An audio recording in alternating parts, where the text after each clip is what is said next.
श्री स्वामी समर्थ. स्वागत आहे तुम्हा सर्वांचं कथासरिता या आपल्या यूट्यूब चॅनलमध्ये. श्री स्वामी समर्थ महाराजांची नियमित रोज सेवा करणारे कोट्यावधी भाविक आहेत.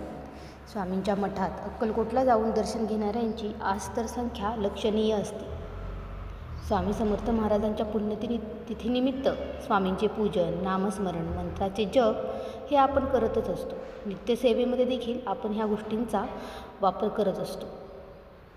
असे म्हटले जाते की स्वामींची पूजा आणि सेवा केल्याने अनेक गोष्टींचा लाभ आपल्याला होऊ शकतो. या सेवेतून काहीतरी मिळावे अशी अपेक्षा आपसुकच केली जाते. मग ही सेवा करत असताना ती नेमकी कशी करावी याबद्दल आपण जाणून घेणार आहोत. सकाळची पूजा, नैवेद्य ह्या सर्व गोष्टी तर आपण करतच असता, पण त्यासोबत स्वामींना सायंकाळची पूजा आणि आरती कशी करावी याबद्दल आपण आज माहिती घेणार आहोत. त्याआधी आपल्या चॅनलला लाईक, सबस्क्राईब आणि शेअर करायला विसरू नका. तुमच्या घरी स्वामींची मूर्ती किंवा तसबीर नसेल तर स्वामींचा जो भाव भावेल तसा फोटो किंवा मूर्ती तुम्ही घरी आणा. स्वामी प्रत्यक्ष दत्तावतार असल्यामुळे स्वामींची स्थापना गुरुवारी करा. गुरुवार हा दिवस दत्तगुरू, दत्तावतार आणि स्वामींना समर्पित असून तो सर्वोत्तम मानला गेला आहे. तुम्ही तुमचे कुळाचार, धर्म, परंपरा यानुसार स्वामींची पूजा करू शकता. पंचोपचार आणि षोडशोपचार पूजा करणे कधीही श्रेयस्कर. पण ह्या धावपळीच्या जगामध्ये आपल्याला काहीतरी शॉर्टकट शोधायचा असतो. मग आपण आपल्या पद्धतीने स्वामींचे पूजन करत असतो. सर्वात महत्त्वाचं म्हणजे जेव्हा तुम्ही स्वामींची पूजा करणार आहात त्यावेळेस तुमचा असलेला समर्पण भाव. सेवा करत असताना दररोज सकाळी आणि सायंकाळी स्वामींसमोर तुम्ही दिवा लावा. तसेच स्वामींची पूजा करताना आवर्जून पिवळ्या रंगाच्या फुलांचा समावेश करा. हे अत्यंत शुभ मानले गेले आहे. सायंकाळी तुम्ही जेव्हा स्वामींची सेवा करत असणार तेव्हा तुम्ही स्वामींसमोर नैवेद्य दाखवा. तुमच्याकडे जो उपलब्ध नैवेद्य असेल तोच नैवेद्य तुम्ही दाखवला तरीही चालेल. स्वामींच्या आवडत्या गोष्टींचा नैवेद्य दाखवला तर उत्तमच. स्वामींच्या नैवेद्यात पिवळ्या रंगाच्या गोष्टींचा तुम्ही आवर्जून समावेश करा. उदाहरणार्थ पिवळे पेढे, पिवळ्या रंगाची मिठाई वगैरे. हा नैवेद्य दाखवताना अस्वच्छ हातांनी मात्र दाखवू नका. नैवेद्य दाखवताना हाताची स्वच्छता राखणे आवश्यक आहे. मनामध्ये सकारात्मकता असावी. अनावश्यक द्वेष, नाराजी आणि नकारात्मक भावना ठेवून तुम्ही कधीही नैवेद्य दाखवू नका. सगळ्यात महत्त्वाची गोष्ट म्हणजे जेव्हा तुम्ही स्वामींना नैवेद्य दाखवणार आहात त्याच्या अगोदरच तुम्हाला निरंजन आणि अगरबत्ती लावायची आहे. स्वामींना समर्पण भावाने तुम्ही नैवेद्य अर्पण करायचा आहे. स्वामींच्या सायंकाळच्या नित्यसेवेमध्ये मंत्रजप हा देखील तेवढाच महत्त्वाचा आहे.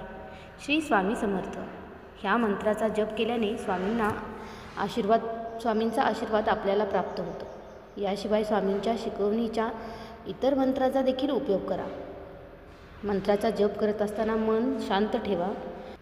स्वामींच्या आजच्या पुण्यतिथीच्या दिवशी स्वामी चरित्र सारामृताचे तुम्ही सकाळी जर वाचन केले नसेल तर तुम्ही ते सायंकाळी देखील करू शकता. सायंकाळी सारामृताचे वाचन करत असताना त्याच्या नियमांचं काटेकोरपणे पालन करा.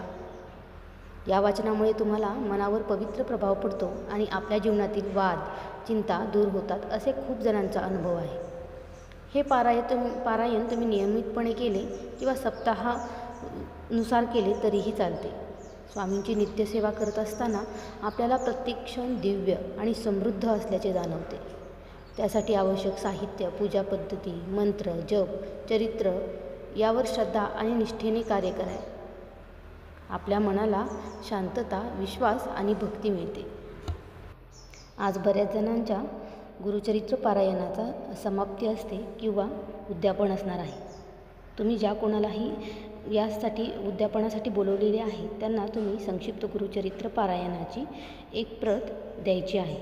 त्यासोबतच तुम्ही त्यांना जेवण खायला घालू शकता अथवा तुम्ही एखादं फळ हातामध्ये दिलं तरीही चालण्यासारखं आहे. स्वामी समर्थांचा तारक मंत्र आणि 108 माळी मंत्रजप हा देखील तितकाच महत्त्वाचा ठरणार आहे. गुरुचरित्र वाचत असताना तुम्ही देवाजवळ ठेवलेला जो नारळ आहे तो तुम्ही गोडाच्या नैवेद्यामध्ये वापरू शकता. जो नैवेद्य तुम्ही उद्यापनासाठी केलेला आहे तसाच नैवेद्य 1 गाई व 4 कुत्रे यांनाही तुम्हाला द्यावयाचा आहे. आणि अशा प्रकारे तुम्ही आजचे स्वामी सेवेची सांगता ही श्री स्वामी समर्थांच्या आरतीने करू शकता। व्हिडिओ आवडला असेल तर आपल्या चॅनेलला लाईक, सबस्क्राईब आणि शेअर करायला मात्र विसरू नका। श्री स्वामी समर्थ। जय जय स्वामी समर्थ।